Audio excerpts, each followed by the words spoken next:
Mumbai Indians पुणी थे रोहित शर्मा को 16 कोटी 30 लाख टंका रखिता बेले सूर्य कुमार यादव को 16 कोटी 35 लाख ताछड़ा बुमरा को 18 कोटी तिलक वर्मा को 8 कोटी हार्दिक पांड्या को 16 कोटी 35 लाख टंका मुंबई इंडियंस किनी।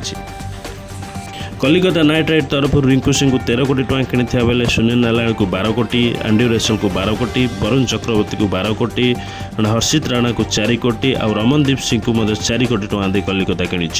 दिल्ली कैपिटल तरफ अक्षर पटेल को 16 कोटी 50 लाख कुलदीप यादव को 13 कोटी 25 लाख ट्रिशान स्टुअर्ट को 10 कोटी टंका और अभिषेक पोरेल को 4 कोटी टंका दे दिल्ली ता दल स्थान रखी। आम जो चेन्नई कथा कहवा धोनी को 4 कोटी टंका ऋतुराज गायकवाड़ को 18 कोटी टंका शिवम दुबे को 12 कोटी टंका रविंद्र जडेजा को 18 कोटी टंका पृथ्वी राणा को 13 कोटी टंका दे चेन्नई ता दल बजाय रखी। सेहीपरि भाव में राजस्थान रॉयल संजू सैमसन को 18 कोटी टंका किनी बेले जयसवाल को 18 कोटी टंका रियान पराग को 14 कोटी टंका दे किनी बेले ध्रुव जुरेल को 14 कोटी टंका ताछड़ा हेटमेयर को 11 कोटी टंका और संदीप शर्मा को 4 कोटी टंका दे राजस्थान किनी।